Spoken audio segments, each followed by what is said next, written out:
So Joseph is this enigmatic character in the Bible, in the book of Genesis, one of the 12 sons of Jacob, the tribes. But what's unique about him, of course, is the famous story where his brothers are jealous of him, and they ultimately, in their rage of jealousy, they want to kill him. They ultimately sell him into slavery. He ends up in Egypt. First, he's a servant, then he becomes a prison, and then he's thrown into prison. He finally comes out of prison, interprets Pharaoh, the king of Egypt's dreams, and he's appointed viceroy of Egypt. So he comes from the depths of the abyss, and there he goes to become the second in command in Egypt. He turns Egypt into a superpower because he interpreted the dreams correctly, that first there'd be 7 years of plenty, and then followed by 7 years of famine. And in his ingenious way, devised a whole plan to store grain, which was the commodity of the time. And as such, Egypt became, during that great famine, the source of sustenance for all the neighboring countries. And there you have it. This, of course, would lead subsequently to the story of the slavery and exodus from Egypt, but that's not what we're covering. We are covering here the story of Joseph himself. What is enigmatic about him is that on one hand, he seems to go to the deepest depths, literally hitting rock bottom of life, literally in prison, rotting away. Who knows what would happen to him?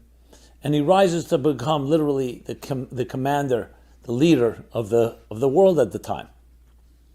No business can function without a mission statement. Can you? I created a special course. Discover your personal mission statement. Check it out in the description below. When his brothers finally come to Egypt to be able to buy some grain for their own sustenance, Joseph recognizes them, though they don't recognize him, because he was only 17 years old at the time. And he puts them through a whole ordeal. Well, ultimately, they do reconcile. And in their great embarrassment, he reveals himself to them. And instead of punishing them, or in any way, any retribution or vengeance, he actually says, "You did not put me here." These classic words. It is God that sent me to this place in order to become a source of life for you and our family and for our father, Jacob. And Jacob ends up coming to Egypt together with his family and the Jewish people, which was then 70 people, 70 souls strong, that was it, moved from Israel, from the land of Canaan, as it was called, to Egypt.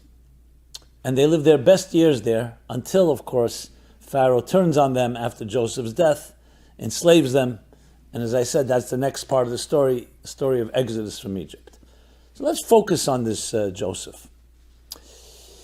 Joseph began his life, like his brothers, as shepherds. They were all shepherds. Abraham, Isaac, and Jacob's sons were all shepherds. Why did they choose to be shepherds? So there's a very interesting reason given to that. Because the sheep graze in the fields. These were very spiritual people, transcendent souls, you can say, free spirits. And tending to sheep was very conducive. Instead of being involved in the Wall Street of the time and in the negotiations and the marketplace, they tend to sheep, and that was very conducive for them to meditate, to pray, to philosophize, to search out God. And that's where they were shepherds. The first one that broke that pattern was Joseph, not at his own will. He would have been a shepherd like his brothers. But once he was ripped away and they sold him into slavery, first he became an accountant, actually, maybe the first Jewish accountant.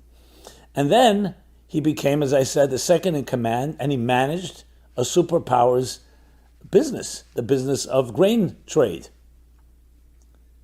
And what was interesting is after 22 years, when they finally do reunite, and he tells his brothers, tell my father that I am alive, because his father thought he was dead, and he was grieving for him, his favorite son Joseph.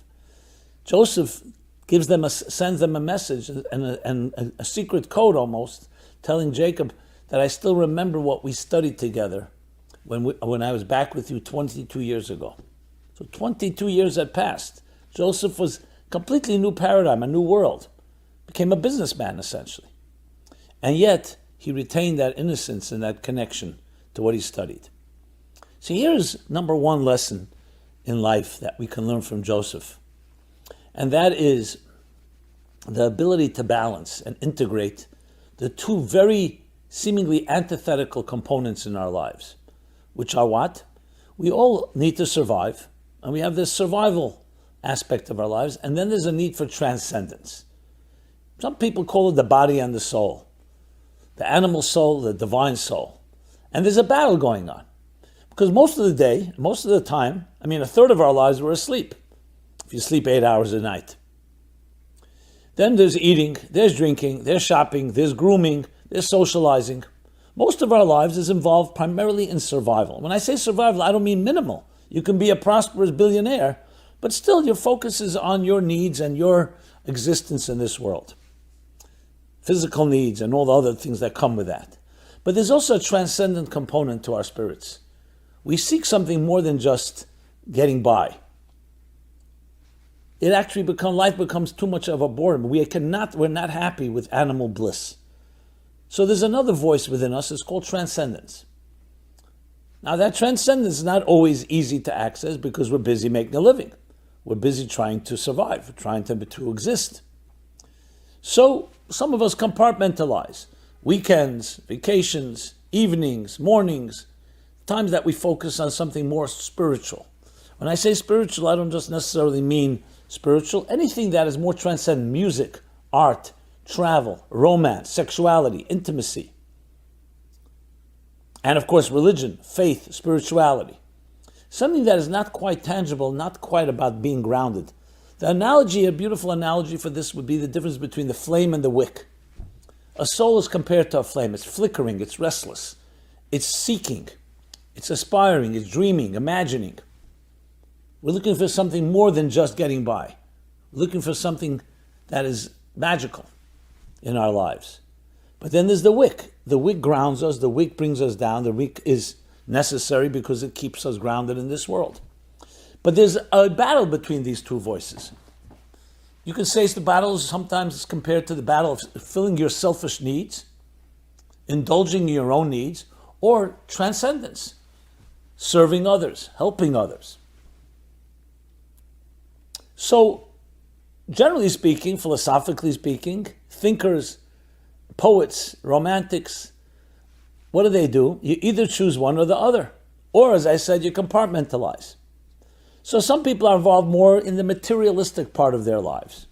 And when you talk about more the transcendent things, either they satisfy it in minimal ways, but not necessarily fully satisfied, or they get distracted. Listen, you can also turn money and materialism into an end in itself and somewhat numb that the soul's yearnings, your soul and spirit's yearnings for something more sublime.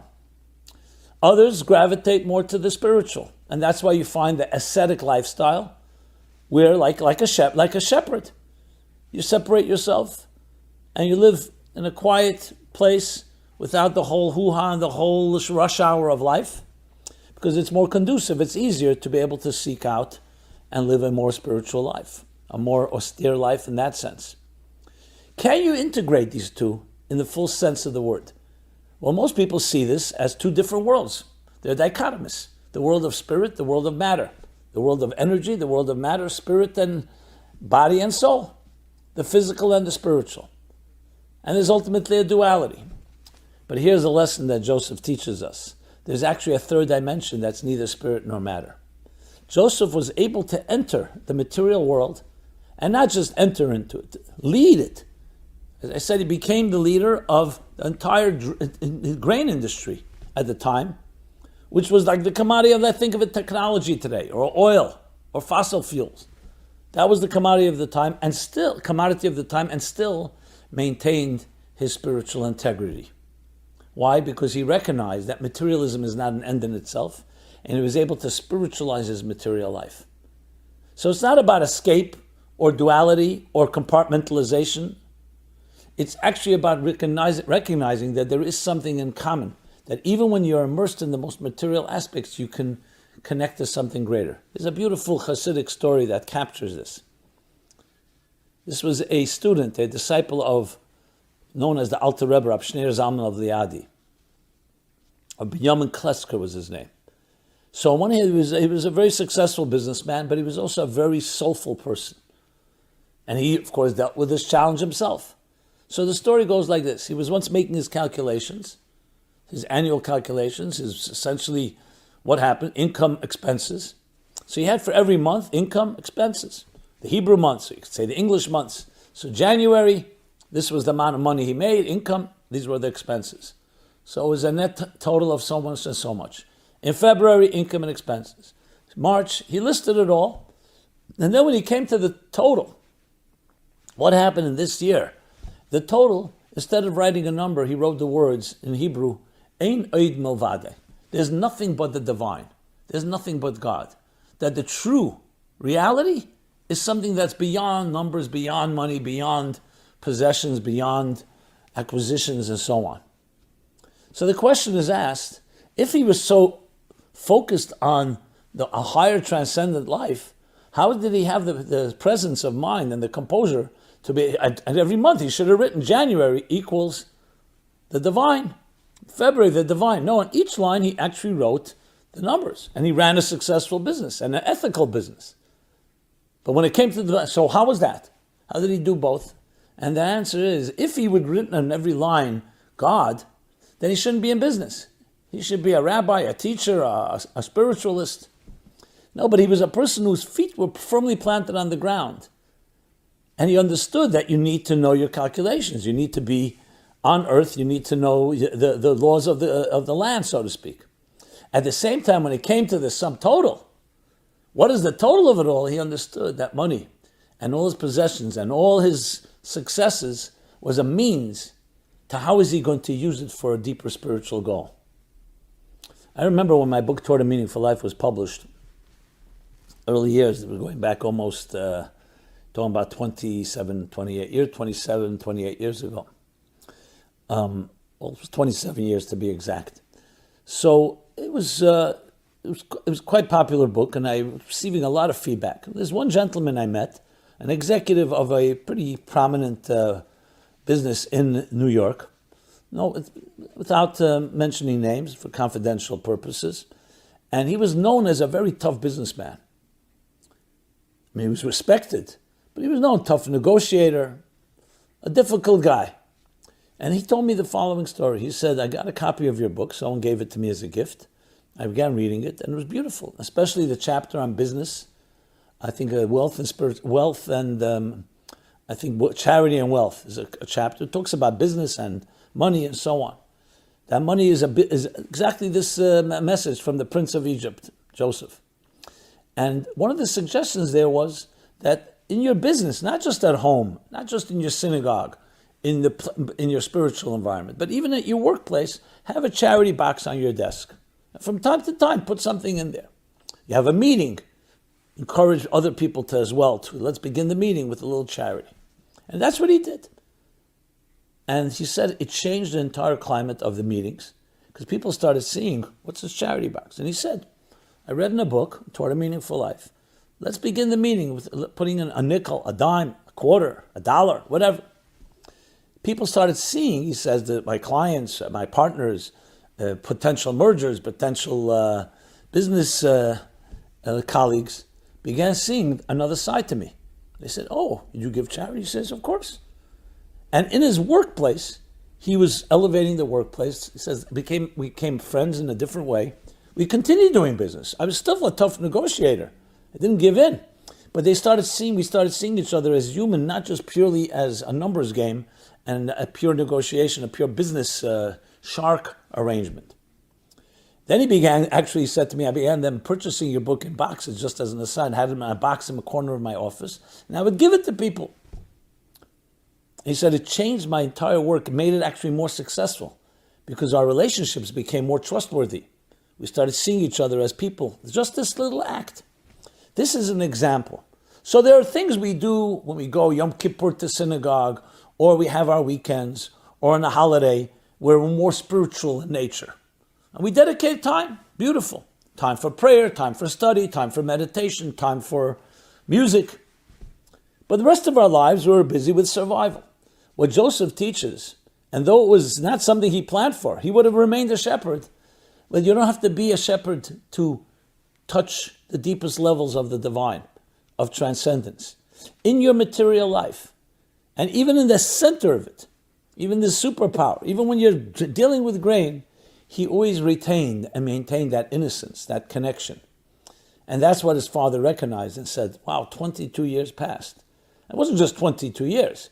He was thrust in a completely different world, a very materialistic world, a pagan world. And yet, he was able to integrate because he had the charity box on his desk, so to speak. So it's a lesson for all of us from Joseph. Lesson number one. Lesson number two, I alluded to earlier. Think of this. A young man, 17 years old, loves his father and his mother, is torn away from them, sold into slavery due to the jealousy of his brothers. So how angry would a person like that be? And how justified would he be in his anger? You know, everybody's read the Count of Monte Cristo, vengeance, what they did to him. And you sympathize with him, as tough as he is, because look what they did to a person. For no reason, an innocent person, he did nothing wrong. So you would think when he finally has the power and he's now a leader, he had all the power in the world, they needed him. You would think he would exact vengeance. And not only does he not do that, he says to them, do not feel guilty that you did this to me. God brought me here. In other words, he was able to rise above being a victim. Now they were responsible for their actions. This is not about vindicating them. This is not about getting them off the hook. And years later, the Jewish people would suffer greatly. 10 martyrs would be killed because of these brothers, what they did. But let's not address that. Let's address, you know what Joseph was saying, the psychological lesson, no matter what happens to me in my life, even if I could point fingers, even if I'm justified in doing so, I am never going to be a victim. I'm always going to be someone that recognizes that life is driven by a higher narrative. It's called divine providence. And though, yes, it was they that sold me into slavery, it was they that caused me to be here, but look what happened. I became a leader. I saved the world. Maybe because God wanted me to be here in this place, to interpret those dreams, and then to be able to develop a whole industry that would save the world from a famine that was destroying and could have killed who knows how many people. So he looked at the bigger narrative. But it's more than just looking at the narrative. It's not allowing, I'm not a victim of circumstances. How many of us, when something happens to us, and far lesser grievance than Joseph had, sometimes things that we just imagine in our minds, or even if it's real, but it's not that life or death. And even if it is, you are doing yourself a disservice when you play victim. When you recognize that things that happen, we do not control the circumstances around us, but we control how we will navigate. That's the second lesson we learned from Joseph. And it's very actually connected to the first one, because he was a person that always remained connected to something higher, the higher purpose. He never lost sight of his personal mission statement, and that overrode his business mission statement. Whatever you do in this world is just a stepping stone. So both the work you do and the things that happen to you are all part of a larger narrative. And you have to sometimes, I don't want to use the word surrender, it's not a word that people like, but it is surrender. You have to sometimes accept there's a larger narrative. You know what happens? You become emancipated. Because then you're not in control, even if you grew up in a home that was abusive. A home that your jealous brothers may have hurt you, or parents, or other relatives, or other people. So you're justified. You can point fingers and say, look what they did to me. They're causing me all kinds of psychological, emotional pain, insecurities, fears, difficulty to trust, challenges in relationships and intimacy. You know, all the things we go to therapy for. What we learn from Joseph is, yes, those people that did it, they deserve what they deserve, and that will be between them and their maker and their creator. But you don't want to be an extension and a victim of them. Because that means they still control you. Even if you're running away from them, they're controlling you because you're running. You want to say, things happen to me, but I'm not defined by what has happened to me. I've suffered, but I'm not a sufferer. I'm not defined by the challenges, by the difficulties, and by the abuse or the traumas that have impacted my life. It happened to me, but that's not me. And that's what Joseph was declaring. He was freeing himself from them and saying, no, I'm here because I was meant to be here in order to save the world. And that's how we have to look at our lives. That whatever has happened, it led you somewhere. How are you using your particular situation and saying, doesn't matter how I got here, but I'm here now. How am I using it to save the world in some way? My little world, the larger world, my family, my community. This is an attitude that we learn from Joseph, and exclusively Joseph. Every character in the Bible has something to teach us. But Joseph, the Prince of Egypt, teaches us these two critical lessons. Integrating spirit into the material part of your life. And secondly, understanding the larger narrative. So no matter what happens to you, whether it's due to COVID, whether it's due to wars, whether it's due to the disruptions, upheavals, and uncertainties of our times. Because this couldn't be more relevant now. Now, it couldn't be more relevant message than for now, which is the uncertainty, the disruptions, the unknowns, to know that you can learn to navigate because there's a larger narrative. And when you allow that to take hold, you become a stronger person, clearer, and allows you to move forward with a different level of confidence. These are the lessons we learn from our dear Joseph. This has been Simon Jacobson. MeaningfulLife.com is our website. Please, if this is the first time you're participating, check out all our different offerings, different topics, for different audiences, for different interests. Basically taking here, in this case, the best-selling book of all time called the Bible, its characters, decoding it and applying it to our lives, lessons for life. And I'd love to hear your feedback, thoughts, comments, questions. And of course, share this with everyone you come in contact with if you feel this was a valuable message. Be well, be blessed, and thank you so much.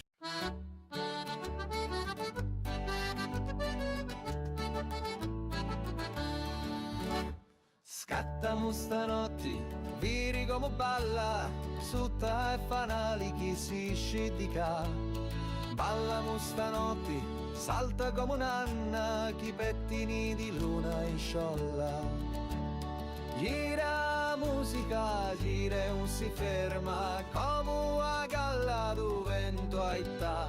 Attira con narina, tamburello e abbacia come sua figliola. Scattano stanotti, viri come balla, sutta e fanali chi si scidica. Ballamo stanotti, salta come un'anna, chi pettini di luna in sciolla.